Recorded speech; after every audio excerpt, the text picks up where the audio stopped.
Welcome to the only place where real, raw, and vulnerable conversations happen with IFBB Bikini Pros to give you an inside look at their struggles, strategies, mindset, passions, and all of life beyond the stage.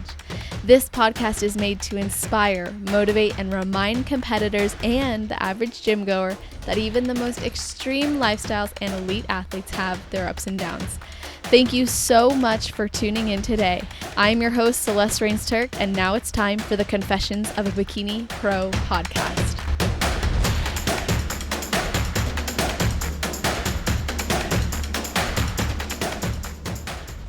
Today, we are speaking with a registered veterinary technician who moved to Maryland to work at the National Institute of Health in the Tuberculosis Research Section and is now moving into online coaching for lifestyle clients and competitors, as well as doing posing lessons. She started competing in 2018 and earned her pro card at Junior Nationals this year, 2023, which was her 12th show and 6th national show. Prior to competing, she had little to no athletic background or knowledge and really built herself from the ground up. I'm personally really excited about this one. So welcome to the show, Ally Vattauer. How are you doing? I'm great. Thank you so much for having me. It's really been a dream of mine to be on this podcast. So I was very excited when I got this request to come on here. I was like, yes, let's do it today. Like I was ready. I know you scheduled yours so soon, which made me really happy too, because I'm like, I know people are dying to actually listen. So I'm excited that you're here. I'm flattered. I really am honored. It's amazing. I'm so excited. Oh, good. Well, this will be fun. And to anyone listening, I want to let you guys know we're also doing a video. So if you want to watch this conversation, go to YouTube, celestial_fit. If you're listening right away, it'll be at the top of the channel. If not, just go to the podcast category and you should be able to find it there. Of course, you can always DM me for the video link, and I'm happy to send it over to you guys. But let's just jump in, Ally. You already know I got to ask you, is there anything you do or think about right before your heel hits the stage? Yes, ma'am. So I actually have gone through this like quite a few times. Every single time that I've gone on stage, where I just sit there and I listen to the music. I start getting really into it. And I go, why am I nervous? Why am I nervous about this? Who should be nervous? This is what I'm here for, you know? And I go through this little like talk with myself as to like, the only people that matter are you and the judges.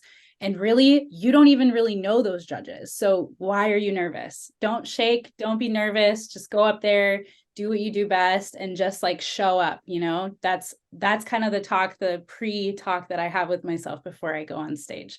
And it's worked for me every single time. Not every single time, but more in the more recent times, as in the past like year and a half to 2 years, that's worked, where I'm not even shaking when I go on stage. I'm just happy to be there. Well, it's interesting you said that first, because what I noticed in your posing routine, like personally, I'm just going to be straightforward. You have one of the best posing routines I have seen in a very long time, like from an amateur going pro level. Like you have so much composure on stage. Your stage presence is so captivating. Watching your video was so cool. Like it was literal perfection. And I know a lot of the questions I got too were actually related to your confidence. So let's dive into that before I start talking about your prep right now. But what is it that helped you to gain that confidence, aside from telling yourself, you know, there's really no reason to be nervous? What else did you do or have you done to really create a more confident stage presence? You know, it's so weird. I don't even have like a straightforward answer for it. I know when I first started, I was looking up YouTube videos of people that I can't even tell you who I was looking up because I don't know who they are. But if I was like bikini posing YouTube, that's what I was looking up. And I was trying to do everything myself. I was literally trying to like put together these poses myself and like do all this stuff myself. And over time, like moving into like my first competition, and I was like, I can't do this myself. I need a posing coach. I need somebody. So I hired my first coach, and from there, I mean, I really just drew inspiration from people that I don't want to say that I like look up to in this sport, because we are all the same people, but I very much admired their whole the way that they like presented themselves on stage. And those are people like Angelica Teixeira and Jazzy Fresh. So like Jasmine Gonzalez, they were like my biggest inspirations in like how I do my posing. Angelica Teixeira like was my like first and foremost though, and I definitely loved her like sprightfulness and her like beauty and just joy that she exudes in everything that has to do with her posing. And same with Jazzy, like she just exudes this like happiness that she's just on stage and she's like, here I am, this is who I am. And that's kind of where I draw that like that inspiration and how I kind of model my own posing off of that. I just show up and I'm just like, this is me, this is who I am. I just aim to really like present myself in that way. I love to hear about who is inspiring to who and how you can sometimes see that. And other times you don't see the similarities, but you can tell like they're very inspiring. And I used to watch like in my preps, I will still do this, I'm just not in prep now, but I'll watch like all the Olympia previews or replays and all of the Arnold replays. And like, I like it too because they'll like scan a lot of the times the physique. So you can see a lot of the angles. You know what I'm talking about? And like you can literally see like how their feet are placed and how their knee is turned and how their shoulders are turned. Yeah, you can see a lot of those little details that really do kind of make a big difference in posing. seriously. So it sounds like for you, it was a lot of really establishing your own presence, but looking at others who exuded a similar energy to what you wanted to exude. Exactly. So people that like I felt like I can relate to in their posing and that, yes, exactly. Just like that. And it's happened over years, you know, this wasn't something that was like overnight. I watched a video and I was like, oh, there it is. My first posing, I am like secondhand embarrassment with myself in my first Me too. and I, you know, the arm movements and like the Oh, exaggerated like hip turning, swinging and everything. And like, yeah, I mean, I definitely have come a long way, but it happens over time where you just got to find like who you are and what you want to be, you know, what you want to look like on stage in front of people. So, yeah. definitely. It's interesting too because I'll watch people pose now and I can see their poise. But when I was a beginner competitor, I overdid every move. So it created that like too muchness, you could say. So I know exactly what you're talking about when you're like the over hips, the over flailing. Like, uh, Yes. I think I we was all like, oh, had. I'm coming out, I'm saucy. I'm Yeah. like, yeah, Oh my ooh, gosh. me. Yes. Like I deserve to win, and then you look Yeah. back, you're like, I can't ever watch this video again in my life. Less is definitely more. That's just that. Yeah, I think the most cringy for me was I loved it so much my first time. I think I winked at one point, and I'm like, I will. I'm like, ew, I'll never ever look at this video again. But it's No, okay. We all have to have a moment of. It's we like do. our rite of passage. We all start somewhere. We have to go through that. Yeah, so you are getting into posing coaching now. So let's talk about a first timer. What would be your advice to someone who is starting for the first time looking into posing? You had started on your own and it took you some time to actually develop a posing coach. Now you are coaching. So why is that valuable for someone who's new into this to look into getting? I think that it helps to have, I mean, obviously where I was like trying to do it on my own, I was like, I don't know anything. So I need help from somebody that might have experience, that might have like some pointers that I'm not really thinking about. So that's a really reason why it's valuable is that you can watch videos, but you're going to see somebody, you're going to work with somebody who has actual pointers that can actually help you. Like I said earlier, like how your feet are turned in a certain position or how your knees are positioned in like in your front pose or how your hand is, even down to like that detail of like how your hand is turned versus like even in your back pose, things like that, that not a lot of people may think about. And especially if you're not even watching yourself, you're not able to see yourself, you have somebody that's giving you those pointers instead. So that is definitely very helpful to have somebody else's eyes on your posing and helping you come up with a routine too. That's a good point, actually, because when you're just doing it yourself, standing in front of a mirror, what tends to happen is you don't feel as immediately the feedback. You like might watch it back or look at it, but you don't feel it as much. But then when you have someone giving you feedback, they're like telling you to just turn your shoulders and suddenly you feel the impact on your body. Yes, exactly. And I will like slide in there. My husband helps me like immensely with my posing. It's actually really cute. He'll watch every single posing session and he'll be like, he has these little cues too. So that it goes hand in hand where like he's not my posing coach obviously, but like he is a second pair of eyes. So it's the same exact thing where like I'm in my back pose, I can't see myself and he says left shoulder or like don't you're leaning or something like that. So yeah, that always helps. So true. Like it's sometimes I find like in my front pose, I dip a little bit and I'm really working on like bringing it up. Sometimes an over exaggerated cue can help you to just think of being straighter. Exactly. Yes. So you brought up your husband and his support. So I want to ask you about him. We might as well dive right into that Yes. actually. Yes. So you guys have been married since 2015, which I think is that correct? We've been married since 2013. 2013. 2014, sorry, 2014. 14, we met in 2012 and we got married in 2014. Where what Awesome. year was it? Yeah, yeah. Love that. So you guys were actually together before you got into competing. Yes, yes. So that's the thing is that I was actually just having this conversation with somebody the other day, like at the gym, because they said something. They were like, "Oh, your husband is very supportive of everything that you do." And I was like, "Oh, yeah, 100%." He was the one who was like into the gym when we first met. And I was the one who was like, "Man, when are you coming home? You're gone so long. Like, I don't like this. Like, you're always at the gym." He was like always doing all that.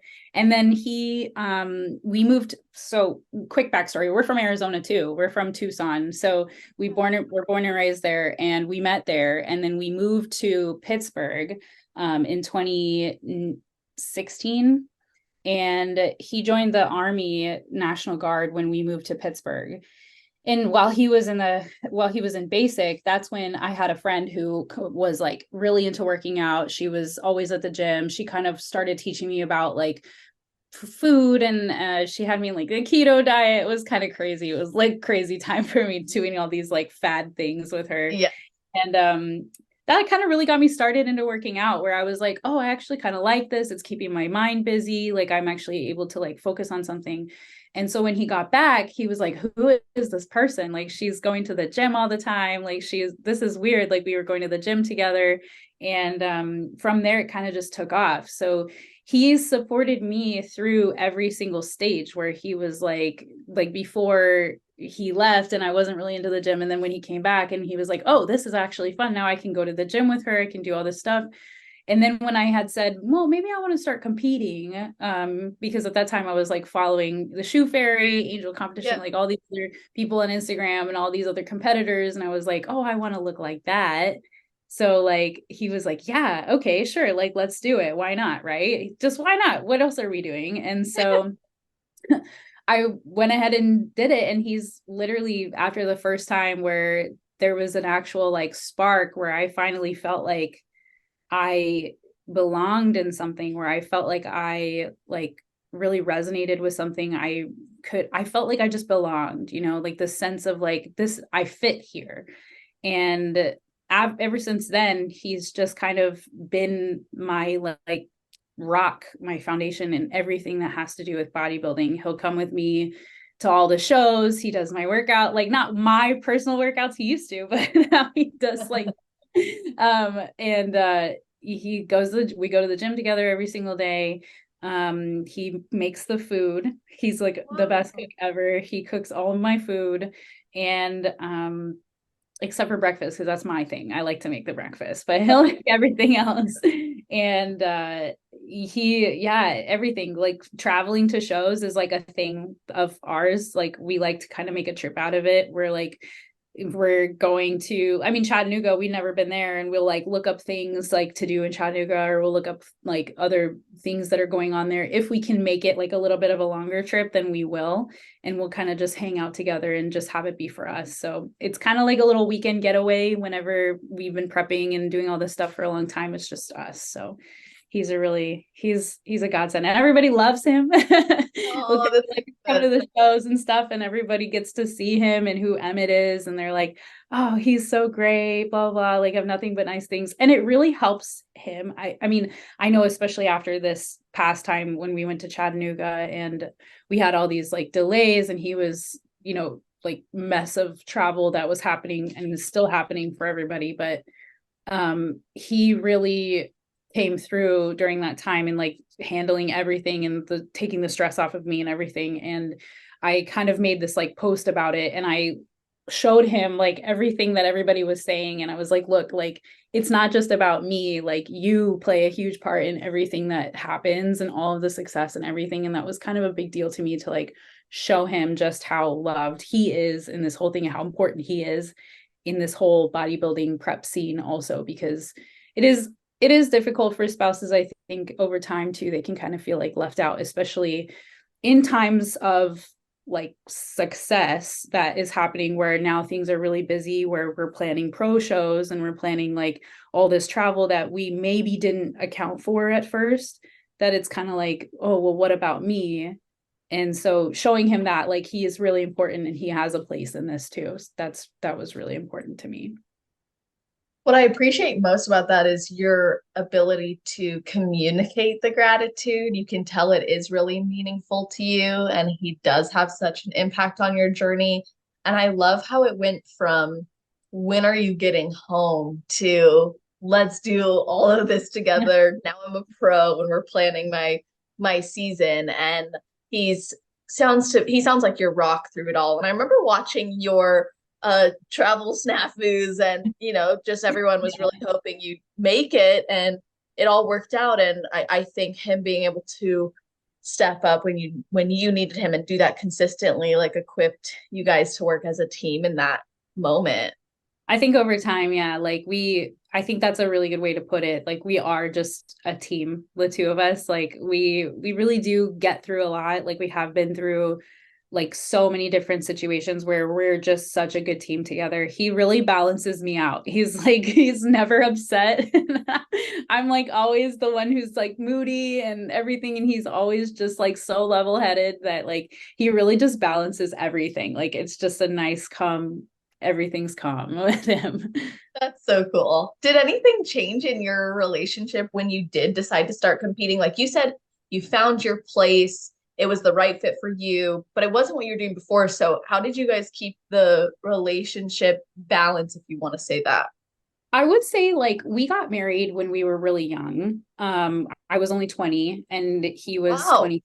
So yeah, we've been married for quite a long time. And I always say this to people because people are always like, oh, you were really young. Well, we must be doing something right because we're still together. So it never goes without like problems. But I think that the thing was that we got married so young that we've been able to kind of grow with each other over the years. And it wasn't such like a and I mean, he is really one of a kind to be like so understanding of a lot of different things. Like, he's just, I don't, sometimes I'm just floored by how his brain works and how like understanding he is with things, that is also him as a person. But I think it's helped that we've kind of grown together over the years through this stuff, that he's just great. You mentioned something earlier too about how everyone just loves him and how he's a part of this for you. And I also imagine other women seeing that relationship display and that support display helps them to see that a standard of a supportive partner is possible and it is okay to want that. Yes, agreed. Yes. And I don't think that it's a problem to ask for that. It's just that I think I don't, I don't want to speak for other people, obviously, because I'm not in that situation. But when there are times when I think in this sport that it can be difficult for the men, where we're, walking around, we're on social media, we're obviously like flaunting our bodies in a way that may be uncomfortable for them. And that, I think, that just takes a lot of understanding on both parts, that there has to be a lot of communication and a lot of understanding from both sides, that like we can't just, as women, we can't just be like, well, it's my body, I'm going to do whatever I want with it, and then expect our husbands who have that, relationship with us and want that to be for them, we have to like understand where they're coming from too. So it just takes a little bit of understanding from both sides, and that communication that needs to be kept up. I really appreciate that perspective too, because there'll be people who disagree with that and a lot of people who do agree with that, which I think is a really great thing that you shared it, because I do believe there's an important level of communication and boundaries that has to happen, especially in any industry or any pursuit of success, even business. You know, as you're growing a business, there's a standard of communication that's required to have the support or be successful. Right, exactly. Yeah. And I mean, like I said, I'm not trying to be like, there's one right way to feel about it and there's a wrong way to feel about it. But I mean, every relationship is different and everybody is going to feel ways about it. And some people are going to be like, yeah, go ahead and do whatever you want. You want to like start an OnlyFans too, and you want to go like be naked on social media. Who cares? Like, it's fine. Yep. But like, there are those people that are going to have something to say about it. And I think that, that is your partner, you kind of have to have that conversation with them. And when you're growing into the industry together and you start getting exposed to the norms of a certain industry, it can lead you to question, like, am I doing enough in the industry, or should I be doing more, or is this going to be something I participate in or not? And that doesn't mean necessarily that you do or you don't have to, but I've personally found the more invested I've become in the sport and the industry, you start to kind of realize, this is what I'm comfortable with versus not. Yes. Yeah, exactly. Yeah.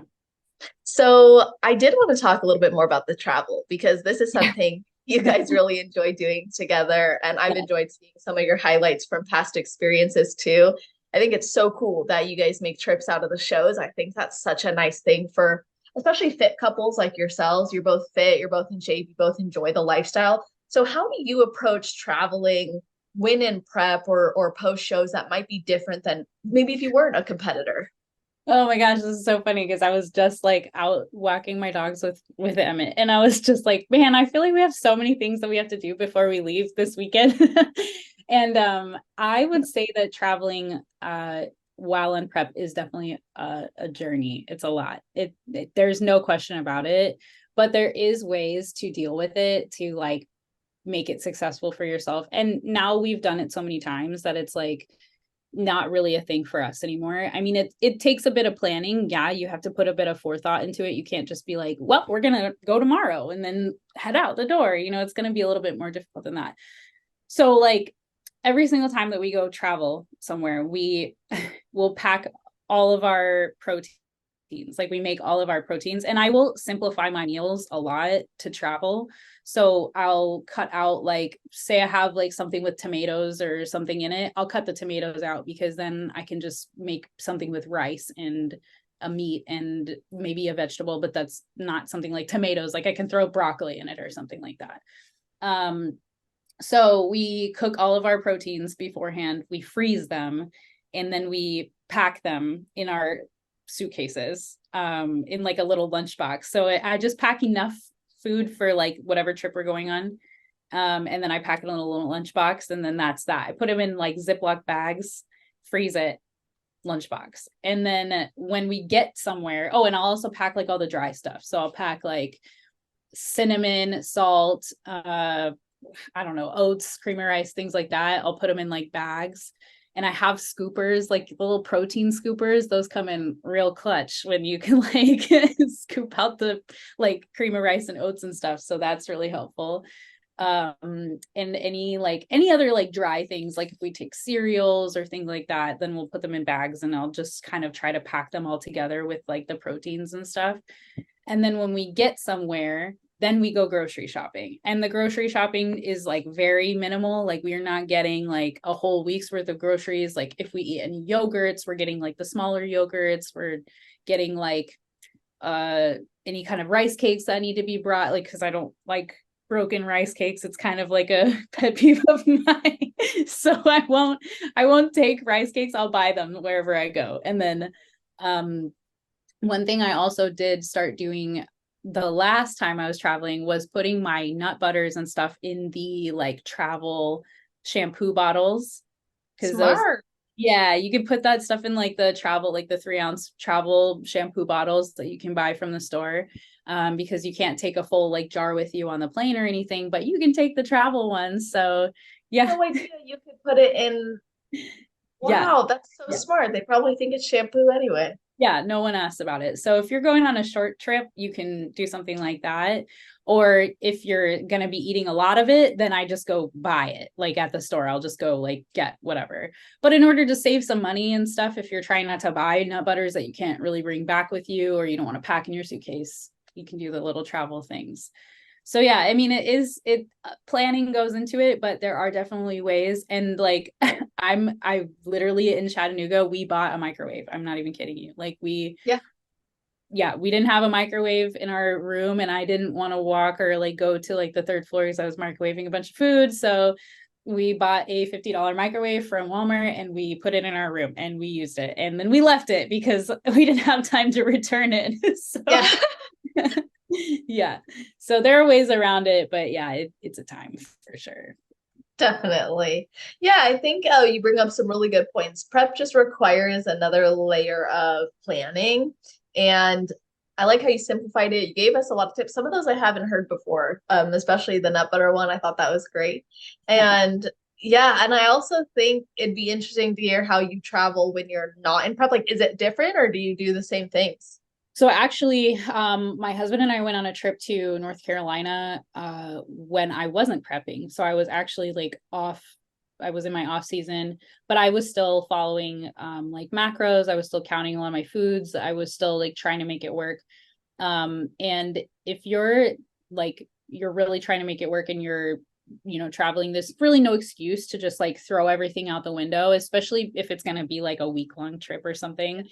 um so we went grocery shopping when we got there and we got all of our foods. We stayed in an Airbnb, so it wasn't like we didn't have like a kitchen or anything. And there are definitely a lot of different ways to work around that. Like Costco has these bags of chicken, like they're pre-cooked like grilled chicken strips that you can buy that have nothing else in it, like it's just chicken, and that you can literally use for like any of your meals. If you get an Airbnb that has a kitchen, you can cook your proteins while you're there. So yeah, I mean, if I'm not prepping, then I will have meals packed to go on a plane or like some sort of snacks that I've accounted for, and then just grocery shop while I'm there. Cause then it's just like takes all the stress out of packing everything. And I just have meals that I'm going to eat on the plane. And then that's that. If you're driving, so much easier, but I know, flying right? is a different story. Yes. Driving, it's like throw it all in the car. Yeah, No. yeah. We packed like 4 different bags. If we're, I don't want to make Yeah. it sound crazy because it's like so funny. Whenever I'm talking about it, it doesn't sound like anything because, okay, I have that backwards. When I'm thinking about it in my brain, it doesn't sound like anything. When I'm talking about it, I'm like, wow, I sound crazy right now. Not to me, not to other competitors, honestly. Yeah, but I mean, when we're driving places, we'll pack a dry bag and we'll pack a frozen bag. So the frozens, like everything, like the meats, everything else that goes in the fridge or something, we'll put that in like a cooler. And then we have a bag that has dry stuff. So like our oats, and I will pack my rice cakes because they're not going on a plane. So the rice cakes, the oats, the cream of rice, the butters, everything goes in that dry bag. And there's 2 separate bags, just like that. Easy peasy. Yeah, drive. Yeah. Yeah. Love that. I think that it's important for people to see some of those differences too. Like in prep, everything's, this is what I'm eating, this is what I'm packing, and it's a bit simplified versus, in premium season, very similar, just a little bit of a difference. So I appreciate you breaking those two apart. Now, you are going somewhere exciting this weekend. So talk to us about what's happening. I'm doing my pro debut. Oh my gosh, I can't even believe it. You have no idea. It's been such a wild ride to like even think about that and be planning for a pro debut in the same year as turning pro. Because I mean, while like I didn't want to say I expected it, but like while I maybe thought it was a possibility to go pro this year, I didn't think that I would be planning pro shows Hmm. like going right into it. And I'm very happy that I am. I'm very grateful that I get the opportunity to do that. And I wouldn't change it for anything. Like, I'm so excited for it. And so this weekend we're going to Austin, Texas for the Republic of Texas. And I'm not gonna lie, I saw the competitors list come out, and my heart skipped a few beats because that is absolute insane lineup. And I'm just happy to be there. I mean, what I keep trying to tell myself is anything past getting a pro card is just a bonus. So, I mean, I'm just happy and along for the ride. So awesome. Yeah, I mean, you made it to the Pro League, which was a goal of yours. I imagine that actually, I don't know. How long were you like really, when did you know you wanted to go pro? So funny. I don't think I can actually pinpoint a time. I think I was like, when I had first started in 2018, I think back to like my very first competition, and like my goal was just to get on stage. Like, my goal was just to like be on a stage. And the show was in a auditorium in Pittsburgh, and it was just like, it was such a small show. It was like 4 people in my class, and it was so tiny. And like, I was just ecstatic to be there. Like, I was just so happy. And then that same year I went to nationals, and I was like, just happy to be there. And I was like, dang, this is so cool. Like, I'm just like so excited. It's like new. It was like something that I had a goal that I was working towards. And the goal was just to like put the tan on and put the suit on and then get on stage. That was that. And from there, every single year, that goal has just kind of blossomed more and more to where I'm like, I want to be on a pro stage. I want to do a pro routine. I want to be among pros. I want to see how I place among pros. I want to see how I stack up and kind of keep chasing that dream. And now like that I'm there, the goal is obviously changing to like obviously qualify for the Olympia and be on the Olympia stage. So that goal of like being a pro, it's kind of blurry as to when it started, but it has definitely been a couple of years that I've been trying for that. Sounds like there was a natural progression with your process as an athlete and what you wanted to expect or demand of yourself and see what you could accomplish. Yeah, definitely. It was more so like, and even during the off seasons was a time of me going, okay, what can I do better in the off season? And never losing sight of like competing, obviously, but more so like, how can I push myself to be better every single day, with obviously that driving me to becoming a pro and actually having that like more pro mindset of like, I just want to live my life this way. This is how I want to do things from here on out. I just want to be a pro. I just want to live like a pro. That's it. What does living like a pro mean to you? That's a tough question. I love that. That always improving, always getting better, striving for more. Yeah. I'm gonna come back to something you just said, but first, how did you decide? One of our listeners wanted to know this, by the way, that you wanted to go into a pro season because you said yourself you weren't even expecting that. Yeah. So I decided it when I won the overall. And that it was kind of funny when I was going into that DC Pro Am, where I was going to compete there, and I told my husband, if I win the overall at nationals, I'll go do pro shows. But if I don't, then I'm not going to do it. So at that point, I was like, okay, there I am, like holding myself to that if it doesn't happen, then I'm not going to go on. I'm just going to stop. But while I was at the DC Pro Am, I had a few people like bugs in my ears going like, well, why don't you just do it? Like, why not? Like, just see how you stack up, just go. And I was like, I don't know. I don't know if I want to do it. Like, I wouldn't feel right. Like if I just went on just winning my pro card and just going, but like, there's nothing wrong with it. It's just how I felt. Like, I was like, I don't know if I want to do that. And then I won the overall, and I was like, well, okay, yes, I like eating my words, and I'm going to do it because I feel like I should, because I think that people are right. And I think that I should try to see how I stack up against other people. So, in reality, I haven't really been prepping that long. So I feel like I still have I have a little bit of gas left in the tank. So it wasn't like I came out of the national show and was like, well, I'm done now. and then decide to jump into pro shows. I had kind of already felt that way whenever I was going into nationals, that I was like, okay, if I win this, I'm going to go on. I'm going to keep going. So that's what I did. That's super cool. I like that commitment for yourself and really seeing that goal through. And I love to hear you still have some gas in the tank. So are you going to see how you feel after this show? Or are you guys planning some more? So I have two planned, this one, and then I have Governor's Cup right after. So That's I awesome. actually was just looking at the deadline to sign the contract, and I was like, oh, I better go sign. But yeah, that is our plan, to go on to Governor's Cup in Sacramento on the 15th. And then after that, that's kind of where it's kind of gray. I'm trying to see how this one goes.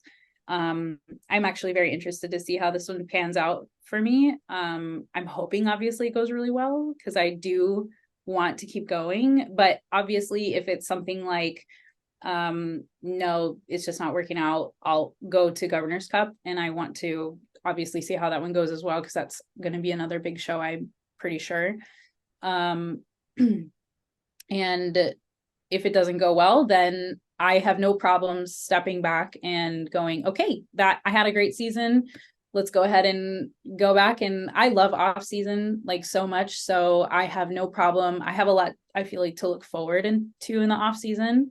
And that also means improvement, because improvements for pro shows and improving for this, just because this was such a great year, I feel like I have a lot to look forward to in the off season. So I have no problems, if this doesn't go the way that I want it to, stepping back and taking some time off. I love that. I think sometimes we take for granted the benefits that each season brings. Like when we're in improvement season, we're missing certain parts of prep. When we're in prep, we sometimes miss certain parts of improvement season. And I think there's a lot of benefits to each. I'm curious for you, what is your favorite part of prep and your favorite part of improvement season? Oh man, my favorite part of prep has to be the structure. I don't even want to say that, because like in my off season, this like previous off season, I did have a lot of structure. So I'm not saying that like because I'm in prep that my structure is there and then when I'm in off season it's gone, because I did have quite a bit of structure in my off season that it felt like a prep. So I mean, I was eating more, I had more energy, I wasn't doing as much cardio in the off season. But I guess my favorite part of prep has to be the structure that I have to keep throughout the entire time. Like there's no, it's almost like a it's almost like a video game. If you're playing a video game, you have a lot of lives, and then you like you can't mess up any of those lives, and you're like in your prep. So it's like you just have to keep going. So that is that. My favorite part of off season, it really has to be the flexibility. I do miss it in preps, and that's I think something that everybody kind of misses. My goals are so big right now that like I can put it on hold. And obviously, like we talked about, I do have like a really good support system to where like I don't feel like I'm missing out per se, but I do miss a lot of the flexibility that you have in an off season, where like if your friends invite you out somewhere, like we just had the 4th of July yesterday, and our friends had like a barbecue and they had a cookout, and I had to go, you know what, I'm in prep for my pro debut, I'm feeling really tired, I don't want to be around barbecue, things like that you know you can't really say yes to in prep. And I mean, I made a post on this like not very long ago about saying yes to those things, but there is also something that I had mentioned in that post, saying that like you have to have boundaries, and that is kind of where I had a boundary, where I was like, okay, I'm really deep into this, I'm feeling tired, I'm feeling really hungry, that's not really going to put me in a position for success, so I need to just say no. And that's the part where I miss about off season, that saying yes. Totally. There's really not a lot of reasons to say no in improvement season, whether or not you participate or not. You just feel more like, I think it's more like this versus prep can be a lot of up and down. Yeah, it can be a little volatile sometimes. Yeah. Well, especially when you're hungry and tired. And you, like you said, I like how you put it, you've got big goals. And so big goals can call for big standards, big boundaries, big, support. So I think it's great you were able to do that. And you did mention that you always want to be better. And you mentioned kids. So I'm curious, is that something you want in the future? It's something that we've talked about. I've never been somebody that's wanted kids. In fact, I'm an only child. So I grew up an only child. And so it was never really a thing for me. I didn't grow up with like kids in my life. My husband has a very large family. Like they have nieces, nephews. He's got a sister and an older brother, and the sister is younger. So it's she's basically like my sister. We met. And so I could go my whole life without wanting kids. And so if he wants kids, he's got to say so. Because other than that, probably not for a little bit. But Yeah, yeah. it was like you said, and for kids, I'm like, oh, is this a conversation?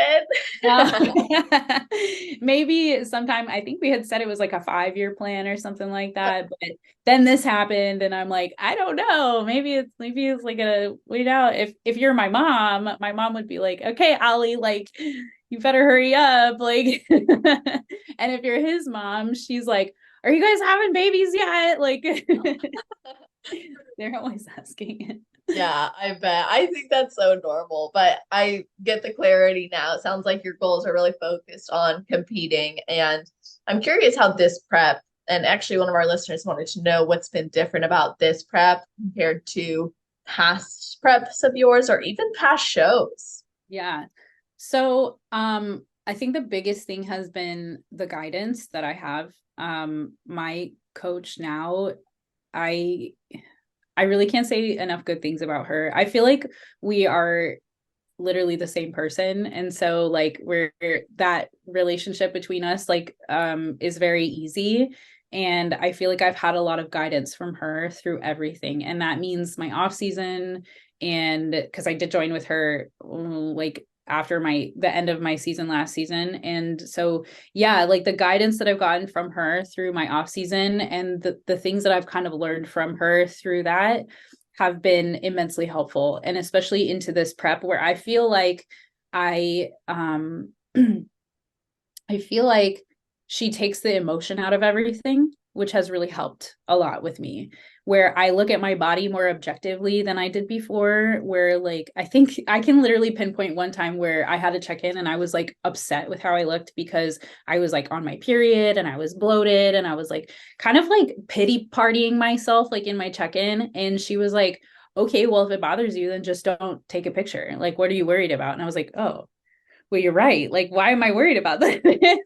Fine.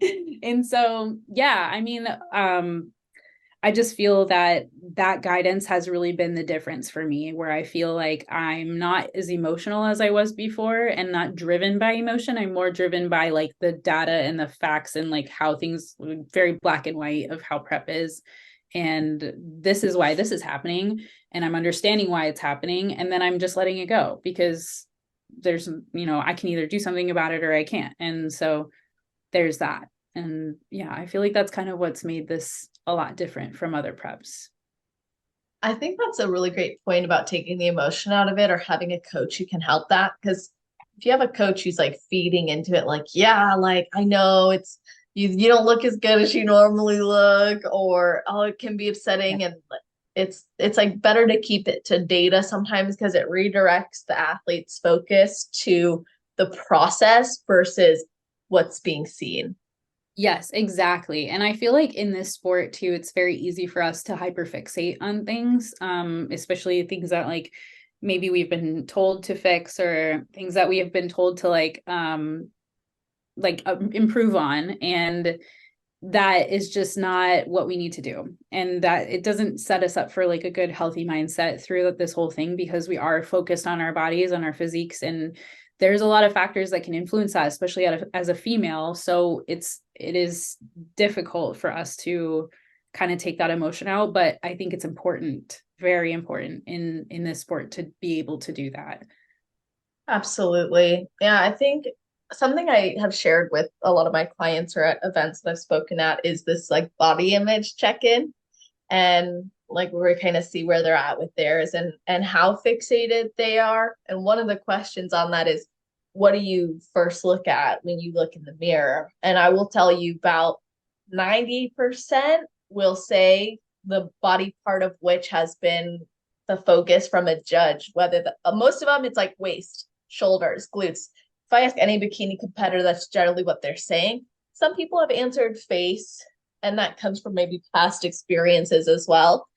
But definitely, like for competitors and athletes, I'm finding most of them can pinpoint that one body part that they've been trying to improve or grow, or maybe they compare to someone else. Yeah, yeah, exactly. And I don't want to like say that I don't have these body image days because I do. Absolutely. I especially like coming out of prep, it is so hard. It is so hard. And like going into an off season, like I think when I was going into my second off season, and that was kind of where I think it was COVID was starting and like gyms were shutting down and everything. And I was like, I think some of my lowest points that I've ever been in, where I was like, man, I hate the way I look. I hate everything about myself and I just don't like it. And another credit to my husband here. He was like, Allie, like you need weight. You need weight to improve. You need to gain weight to gain muscle. You can't stay like this. And that kind of pushed me to like feeling, okay, well, then I'm going to shop for things that fit my body the way that I want it to fit my body. I'm not going to hyperfixate on these things that I don't like. Just don't look at it. Just leave it. Just like find something else to say about yourself that you like instead. It's much better than hyperfixating on the things that you don't like. And yeah, that it can be really difficult in this sport for sure. That's a really good piece of advice. And also, I appreciate you sharing your personal experience with it. And I think it's awesome that your husband was so supportive. And I'm actually curious, like, and you may not have the answer to this, or maybe you don't want to share it, so don't feel obligated. But underneath the body image related concerns, what were you maybe fearing if you did gain weight? Like, was it worthiness? Was it how other people would perceive you, identity? Yeah, actually, that's a super good question because something I guess I haven't really thought about, but I think it's perception. I think it really comes down to how a lot of the things that we do they're on social media, right? Like we post about our preps, we post about these things, and we post about our weight loss. Like people see weight loss all the time. And so what's going to happen if they see weight gain? You know, is that making me does that make me out of control? Does that make me flying off the rails? Does that make me a bad person? Does that make me um contradictory to everything that I've posted on social media before? And it doesn't. It just makes you a human. You know, I think that a lot of times in this sport we are jaded in what we think that a healthy body looks like, and that is not this. That's not this. And we might think that a healthy body looks like ab lines, and it looks like shoulder caps, and it looks like a thin like chiseled face, and it looks like all this stuff, but it's not. And I think that that's where that perception is skewed a lot of times. It's all through social media and how people are going to think of you. But I promise, I literally can't say enough to like just not, it doesn't make you a bad person if you gain a little bit of weight, and it doesn't make you it doesn't contradict anything that you've ever said. You're just a human. That's it. Peace with food without sacrificing your goals as a competitor, because you deserve to have successful preps, productive improvement seasons, and peace of mind year round. I decided to create a free 8-day food relationship coaching series a few years back that over 800 people have gone through, because when your head is cluttered with thoughts of food, eating, guilt, you have a lot less energy to invest into the goals that you truly care about. So this free program was designed to help athletes like yourself develop a healthy relationship with food so you can have your most fulfilling and effective preps, improvement seasons, and lifestyle phases as well. This is an 8-day series that has a video every single day, a full workbook to guide you through every single video, and you can respond to the emails with the work you did and receive direct support and guidance from me personally. which is, of course, something I love to provide to the community. So you're not only going to discover your ideal relationship with food, but you'll also identify detrimental thought and behavior patterns. You'll overcome guilt and shame, so every decision can be made with intention and pride. We will use expectations and reinforcements to seamlessly manipulate your behavior around food to be more positive and aligned with that ideal relationship with food. We'll figure out why you're really craving what you are when you're sleep deep in another jar of peanut butter, or justifying that next cookie, or continuously eating endless bags of rice cakes, whatever it is for you. We'll become crystal clear on why you act, think, and live the way you do, so you can, of course, act, think, and live the way you want to. And we'll come up with some personal commitments that are rooted in positive psychology based on your current season. So this is a psychoeducational course. It is free to anyone and everyone. You can access it at www.celestial.fit/food series and learn more about it, as well as even get a sneak peek into the accessible PDF notebook with the extra resources and guidance through every single workshop along the way. If you do decide to participate in it and you love it, of course, I encourage you to share it with a friend or a teammate or another athlete who may be struggling. Or if you hear about someone's struggle, let them know that this exists. I love that so much. I think that's such empowering words to hear from someone like yourself. And given where you're at, speaking from a prep body to an improvement season body as well. And something I went through in the past after I lost my mom, I was still very regimented. It was like tracking all my food and going to the gym. It kept me routine, but I still had a significant amount of weight gained regardless of that. And I remember thinking people will probably think I let myself go. And I made this post about how sometimes in the bodybuilding community, people will see you because you gained weight and they'll say, oh, she must have rebounded. She must have reversed poorly. She must have let herself go. When in reality, at least for me at that time, I was never more like proud of myself and connected as an athlete because I showed up for a version of me that still wanted me to show up when that version going through that didn't. Yeah, exactly. And so it's always about those personal wins too. Like people say it all the time, social media is a highlight reel. And I can agree with that. Absolutely. Like there's things that I don't want to share with people, but I want to share my wins with people, or I want people to see the happy times. And I don't think that's a bad thing. Like you don't need to share like the sad times with people. Like you don't always need to do that. But you do have to keep in mind, like there's sometimes a lot more that's going on under the surface that you don't know about. And that is not so cut and dry as like, this person just fucked up the reverse or whatever. That's not always the case.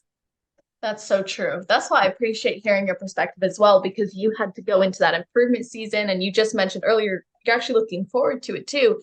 And you grew a lot. We can't deny the fact that you made the improvements that ultimately brought you back into this season to get what you wanted. So let's talk about improvement season. What did you do that you felt when you finally accepted, okay, yes, I'm ready to gain weight and go through this process? What did you do differently, or what did you do that you felt made this positive impact? It has to be training structure. Like seriously, I finally felt like I was training with intent. I felt like I was training with intensity also. I went through a lot of like my last season looking up ways to train with intensity, which sounds kind of funny, but like I really wasn't sure how to be training to failure. And I think that's a lot of things that people don't really know how to do. Especially like as somebody who didn't come from an athletic background, I a lot of the times found myself not pushing myself to failure or even close to it. And so where I'm looking up all these YouTube videos on like Jeff Nippert has like a really good one on like how to train to failure. And like that actually really helped me to understand like what I need to be doing. And so, yeah, my training structure changed a lot for this improvement season leading into this season. And I think that was definitely a huge help. What were some of the things that you did to find, because I'm sure there's others who are like, I don't know what my intensity is. How'd you determine that? So one thing that I've learned like more recently is like when you think that you can't go anymore, go more. Like just you think you can't do anymore, do another one, like do another rep. see how many of those reps you can get, because just because you're uncomfortable doesn't mean you should stop. And so, yeah, the one tip that I did read about, or what I was watching from like Jeff Nippard, he's my like, I like bread and butter for Jeff Nippard, I guess. He said to record yourself, and what you're looking for is that slowing down of your reps. So you're looking for, like, if you're doing hip thrust and you're really going through those reps really fast, and then towards the end your reps start to slow down, that's where you're getting kind of close to like, okay, now it's getting harder. And it's when your reps are like really slow, that's where you're really doing the most work. And you want to be pushing yourself to that limit all the time. And you really want to be pushing yourself to almost not being able to complete a rep. That's where you're failing. That's failure. And if you're getting close to that, but you're not actually reaching that point, then you're not really training to failure. So that really helped me. That was one tip that was really good. That's a great tip. And did you change, like, did you mainly focus on the rep scheme and getting to that point? Or did you also focus on like strength gains and progressing in that regard as well? So that's the other thing too, is that I feel like a lot of people, a lot of us, a lot of girls, a lot of us, a lot of bodybuilders, we always want to push the weight. And I actually did a lot of work on my technique too. So I did a lot of like stepping back and actually like taking the weight down and actually putting a lot of work into that technique. So how am I lifting that weight? What exactly am I lifting that weight with muscle wise? And just making sure that I'm optimizing that exercise in every way possible before adding more weight, because we love like to lift all the weight. We love to push the weights and everything, but we need to make sure that we're doing it properly so that we're actually targeting the correct muscles. So yeah, that's one thing. Yeah, absolutely. It's kind of like it shouldn't matter how much you're lifting if you're not performing full range of motion or a healthy range. Exactly. Yeah. There's mechanical failure and there's technical failure, and you should be reaching both of those properly. So yes, that is that. So this is somewhat related, but I think it kind of helps with regard to going through improvement seasons and preps. And one of our listeners wanted to know when you personally really started to notice your body composition changes throughout your journey. Yeah. Well, I will say that it was kind of right away. In my, like, when I first started in like 2018. I will say that like going through a prep, I was actually surprised by like my body composition going through a prep and what I actually like had, like muscle wise.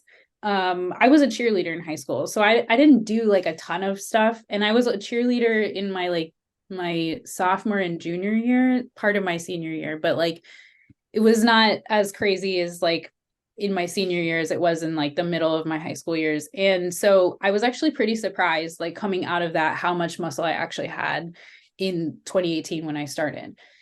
And when I went through an off season, like my first off season, I don't think I really noticed much, but from starting a prep to like maybe my second season, that was kind of my lull where I was like, oh, okay, yeah, I'm like doing stuff. I'm making like a little bit of improvements, but then it was really like my last season, like pretty much the middle, like, or like going into my last season to this season where I was like, whoa, like things are happening. So yeah, I would say like what was it, like 3 years into it, that I'm like, I really started to notice the changes in my body where I was like putting in the work and I'm noticing like actual shape changes. That's really good to know, because I think sometimes there's this expectation of I should see it super fast. Sometimes there's that disregard for needing to put on muscle as well. And instead just go straight. I know I personally did that. It was like, I didn't even know about newbie gains, and I wish I did, because I was like, why I missed it? But then, I mean, either way, I think there's been many opportunities in my journey where I've learned something new and you can continue to grow. But I love that you shared, it's not this immediate thing necessarily. You might have things that surprise you, but it does take that consistent effort. Yep. I think we all want that instant gratification. That doesn't happen here. Yeah, so let's talk about you becoming a coach, because you've shared some really great insights with us throughout the episode so far. So I want to know what inspired you to get into coaching, especially when you have a full-time career as well? Yes, yeah. So it's actually it's been a journey for sure. I kind of started feeling this way maybe like a year or so ago, where I was like, maybe I want to start getting into online coaching, because I'm feeling like fitness is just pulling me more and more. Like it's like I'm really immersing myself. I'm diving into this entire industry like head first, and I really am just wanting to give it everything that I've got. And especially after this year where I'm just like, it really has kind of taken over everything for me. And I want that. Like, it's something I put myself in a position for that to happen. And I wanted to keep that happening. So as I like think about it more and more throughout the year, I was like, I really want to like help people that maybe are in the lifestyle portion of things, where they're like, I don't know how to start, or they maybe were in a similar position to me, where I was like, I want to do this, but I'm just not really sure how. I have the enthusiasm and I really want to get started, but I'm just like not really sure where to start. I wanted to help people with that. I wanted people to know that it's not that difficult, kind of like how I've hopefully come across in this entire episode, where after you do it you do it so many times, or you do it for so many years, that you're like, oh, it's nothing. It's literally second nature to me now. It's not like I'm having to think super hard about it, or I'm like, it stresses me out at all. Like I want to help other people feel that same way that I feel. So that's what pushed me into feeling like, into going into online coaching. And now I'm kind of put in that position where I can start taking clients and I can start like doing things. And I started working with JB Coaching Concepts, where like he's kind of been more of my mentor and he's been helping me through things. So he really kind of like took a chance on me. So it's been really nice to have that, and have that guidance through this. I'm not having to do this organically by myself. I'm actually having somebody to like, that has that business and has that starting point, that is kind of just like helping bring me up through the ranks there, hopefully. Absolutely. How did you decide on having him as your mentor? Because I understand the team you're on, they expand as well. So I'm curious what guided you down that path. Ooh, can you repeat that question one more time? My Wi-Fi like froze. You're good. You're good. How did you decide to work with him as your mentor? Especially when I know the team you're on also has similar opportunities sometimes. I don't know how it works generally, but how'd you decide on him? Yeah, I mean, well, it's funny because like I competed with his wife, Andrea, and he's also a competitor. So like we've kind of like known each other throughout the years, but I actually went to Tampa just to go visit. Like my husband and I went to Tampa and we stayed with them. And while we were there, it just kind of just happened. Like he was just like, hey, I'm looking to bring somebody on as a lifestyle coach. And I know you said that you're trying to coach. Well, why don't we just do this? And that's how it all kind of worked out. So it was just kind of an opportunity that presented itself. And I just kind of took it and we went with it. That's awesome. I love that. You got to be ready to take the opportunities when you ask for something you want and then it presents itself. It's like, okay, how bad do I really want this? Let's go. Yeah. That's awesome. So what do you want to accomplish as a coach? And do you see yourself like changing careers completely, or are you going to keep the job you have as well? Oh my gosh, my Wi-Fi is like so upset right now. Can you one more time? Repeat that. Of course, no problem. I'll repeat anything you need. Do you foresee yourself changing careers, or are you going to continue to do both? So right now I'll continue to do both. And at the risk of people hearing this, yes, my goal is to actually go into online coaching full time, when I can support myself to do that. I've just found that this is more of a calling for me, that I've kind of over time to see that I enjoy it, and that I'm hoping that I can just grow into it a little bit more. And yeah, I'm really just kind of like jumping into it and diving into it with everything I got. That's what I'm doing. That's what you seem to do in everything. Yeah, exactly. And even if it is a risk to share that, I think, because of the type of person you are with the work ethic you have, it doesn't take away from how you show up. And I know a big deal for you is structure. And I'm actually now hoping we can talk about the career you're in as well, like what inspired you to go down that path and what does a normal day look like for you to help you maintain these different roles? Oh my gosh. So actually, my career, my job is I work in research. So I I'm at the National Institutes of Health in the Tuberculosis Research Section, just like you had said.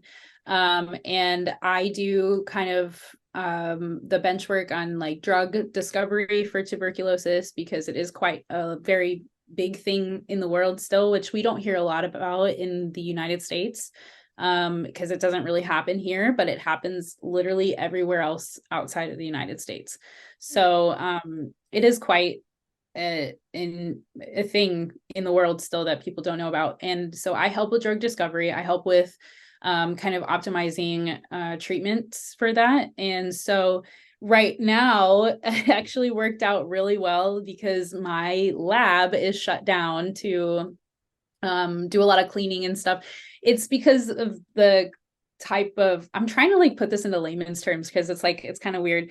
If you don't work in research, you wouldn't, it's like kind of weird to explain. So there's different levels of like security in research, and ours is what is called like an ABSL 3. And so we have to wear full like suits and everything to go in there.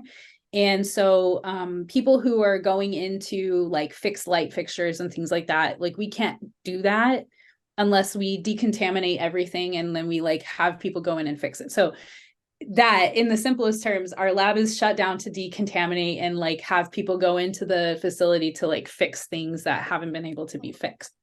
And so it actually worked out really well that I work from home right now. A lot of the times, like I'd say like 95% of my job is done from home right now. And I do a lot of like data entry. So any kind of data that we've collected over the years, I'm kind of doing at home. And so that's allowed me over the past few months to have that kind of structure to put more into online coaching and also more into like prep and things like that I haven't really had time for in the past. Like I've had to go into every time, like every day into the lab. And now I don't have to do that so much. Saves you time for sure from the commute and getting ready and oh my gosh, it's so nice, especially because like I live like 35 miles away from the National Institutes of Health. So, and with DC traffic, it is like insane. Sometimes it can take me like an hour and 15. If it's a really bad traffic day, it can take me like an hour and a half to get to work. But yeah, so I'm very grateful right now for this time. oh, I'm sure that's super awesome. And I'm now wondering, I don't think I got your intro wrong, but you went from veterinary work. Yeah. So I'm a veterinary technician. So I am like a registered veterinary technician. I went to school for it. So you weren't wrong about it. And I still work with animals. I work with like more on the like research side of things. So I do like actual rhesus monkeys, and then rabbits and mice and things like that. So I used to do like emergency work with companion animals. So I love dogs and cats. I did do like a small stint with exotics, but exotics are just not my thing. And so now I'm working in the research side of things. So I am still like a registered veterinary technician. Wow, that is so cool. I think what you're doing is really interesting and admirable. And it's fascinating to hear these different parts of you and these different roles that you have in your life that you're fulfilling. Yeah. It does like it's very colorful, I'd say. Especially when you like talk about going into online coaching and people are like, wait a minute, but you work with animals and like now you're trying to do coaching. Like, yeah, it doesn't really make sense. But it's in my brain, it makes sense. That's super cool. Well, I have two questions from listeners that when I kind of structure the interviews, there's sometimes like we've had such a solid flow so far, and these haven't fit in yet somewhere, so they're going to be a bit random. Okay, sounds good. I'm ready. Cool. So the first one is, what's your favorite meal on prep? Oh my gosh. This is such a funny question because I'm deviating a little bit, but we got this protein, not just got it, but like we got this protein that I won't say where from, but Emmett hated it, right? He tasted it and he was like, this is not good. And everybody else said it wasn't good too. And then I tried it and I was like, what are you guys talking about? This is like the best thing ever. You got the prep taste buds. Yeah. So it's like, wait, take this with a grain of salt because like these things are gonna sound so gross to people, I'm sure. But okay. So I have a few. I for a while I was doing rice cakes and tuna and avocado, and I would mash the avocado up in the tuna, and I would drain as much. Okay, the same thing. I would drain as much water from the tuna as possible. Like I would drain it out, right? And then I would measure it so I get as much tuna as possible because you don't want to measure water in it. So I'd get as much tuna as possible, mash the avocado up in it, and then I would add water back into it so that I could have it be More voluminous.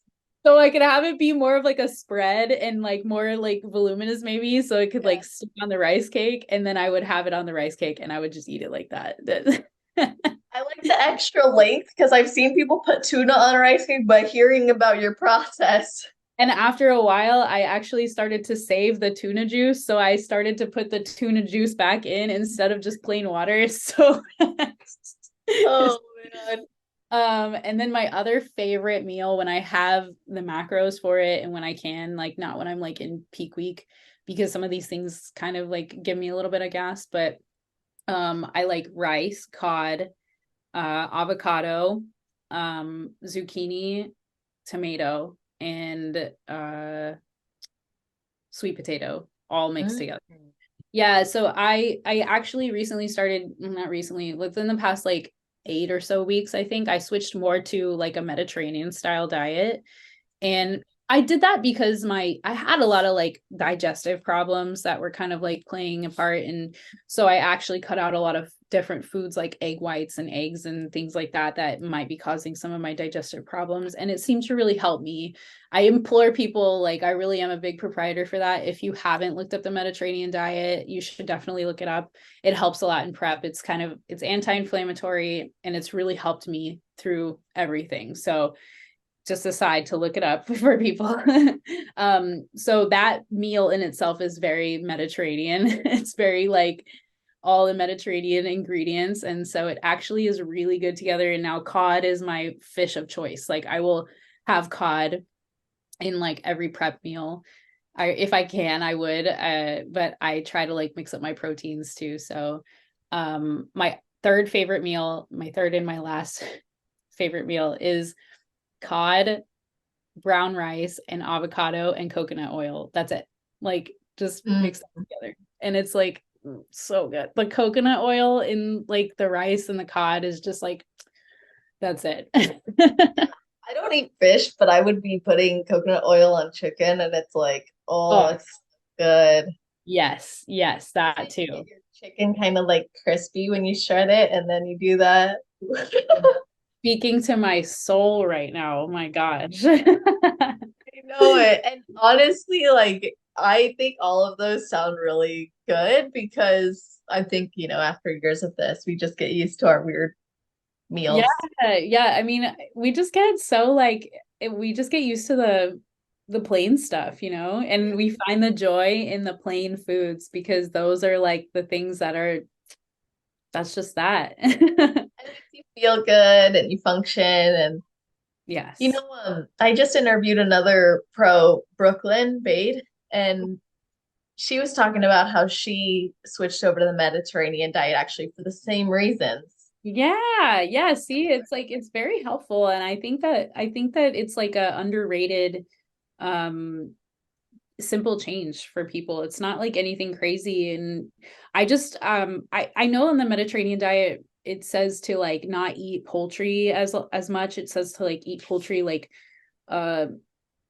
maybe once or twice a week or something. I eat it twice a day. So like it happens, but I think it was just because of like it follows the people in the Mediterranean region and what they used to eat and what they had access to. It's not like they didn't eat it for a specific reason, they just didn't have as much access, or chickens were like expensive, but fish was plentiful, so they had like all this stuff and like fish and shellfish and things like that, but it doesn't make chicken a bad thing. It's just that, I think the Mediterranean diet as a whole is very underrated for people trying to make a simple switch.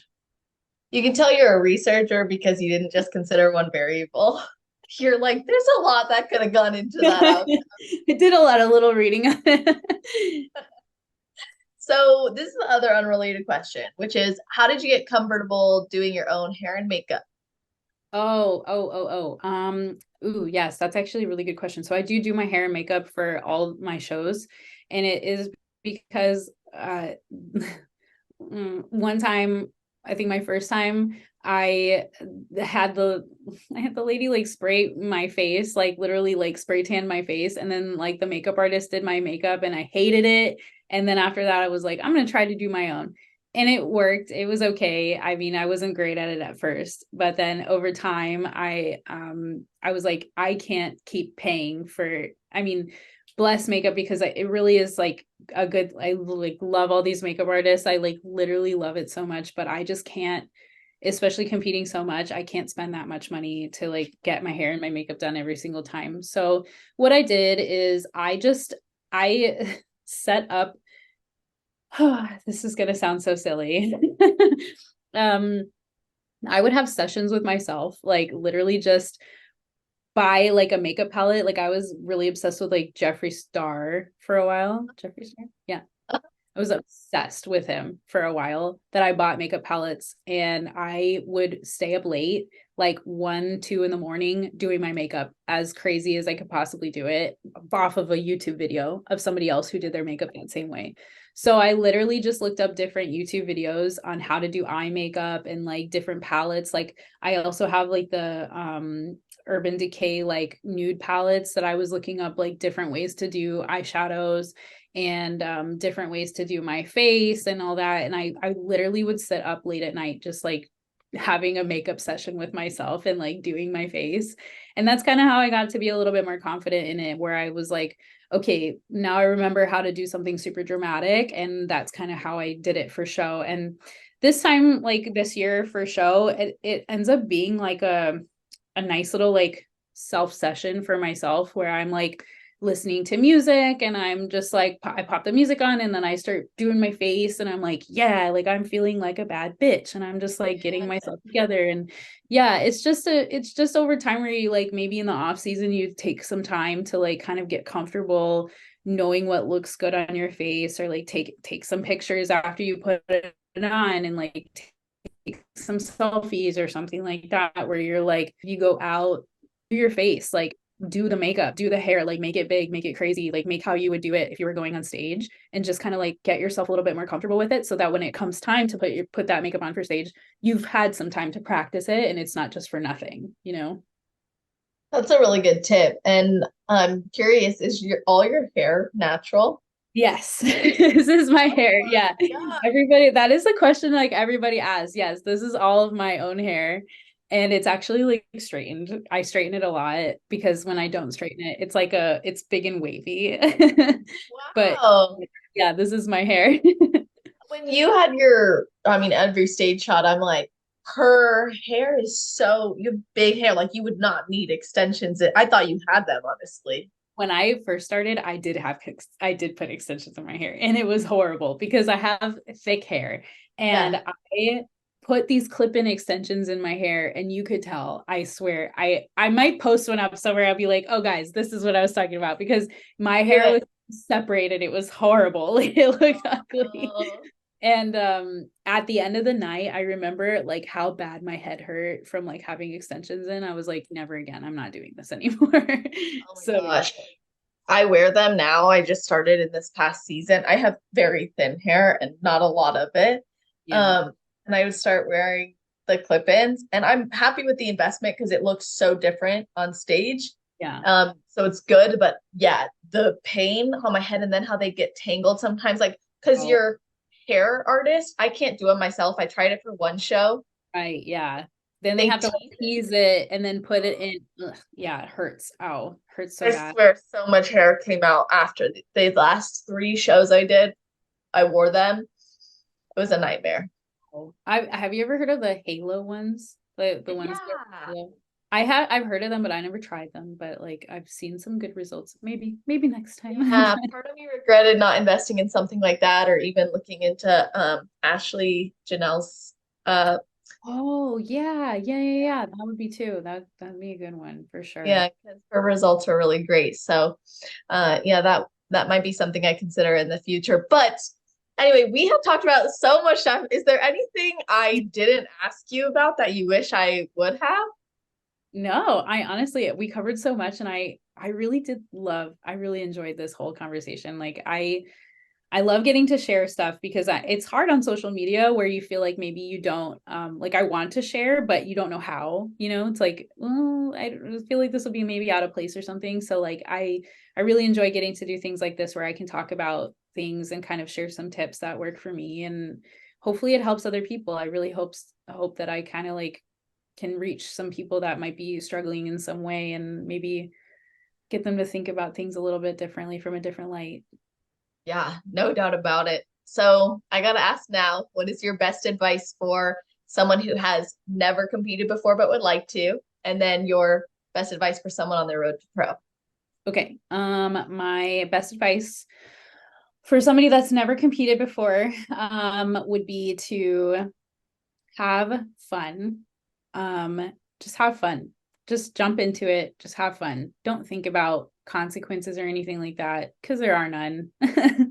But just have fun. Don't get too serious about it. It's just at the point of you just like starting, you're just learning. And that's all you have to do. Your job is to learn. Your job is to just have a good time doing it and have a good attitude about it, and just go in with your heart and just have a good time. And then my advice for somebody on the road to pro would be to not compare yourself to anybody else. I think that was kind of a big thing for myself throughout this entire season. Was you can't ever compare yourself to anybody in this, because obviously like I've been doing this for 5-6 years, and somebody else who is going pro, maybe they, or just went pro or whatever, maybe they had like immediate success. Maybe they were like, they played sports in high school, or they had like some sort of athletic background that you didn't. And so you can't compare yourself to anybody else's journey. And the biggest thing that I always like want to keep reminding people, and myself included, is that no one is you. So don't compare yourself to anybody else, because no one is you. I needed that today, by the way. Yeah. So thank you for that. And I want people to be able to connect with you, because I guarantee you so many people have probably gained a ton from this and enjoyed hearing your story and your insights. I know I really have, and I'm grateful that I could give you this platform as well. Like, I want to say, you said thank you. I'm saying you're welcome. It's such a pleasure for me. So how can people follow your journey, connect with you, and even inquire about posing coaching or training and nutrition? Yeah. So if you just go to my Instagram, ALLYVATTHAUER, Ally Vattauer, there's a link tree on there. You can literally find everything that you need on there. That has the posing sessions, that has the type form for coaching consultation. Everything that you need will be right there. Awesome. So my assistant will link not just your Instagram, but also that link in your bio, just in case. Yeah, that'll be great. And then that's always on celestial.fit/podcast. So you guys who are listening, it'll be at the top of the page if you're listening right away. If not, scroll down to the category section, which is alphabetized, find Allie's name. And not only will you get all those links, but you're also going to get a summary of the episode. You're going to get full episode bulleted list of topics we covered, as well as the timestamp. So if you are watching this on YouTube, sometimes what happens in the descriptions, you can actually click on the timestamps, which is awesome. So you can go back and listen to your favorite parts, or tell your friends, tell your teammates, like, hey, Allie shared this and I think you would really resonate with it. And you can let them know exactly where to start listening. I, of course, appreciate you guys tuning in every week, or if this is your first time, thank you for being here. I hope you'll come back next week. And Allie, thank you so much for your time today. Thank you for having me. I'm really happy we did this. Me too. And to everyone listening, hope you have an amazing rest of your day, night, or morning, wherever you are in the world while you're listening to this episode. Just make it awesome.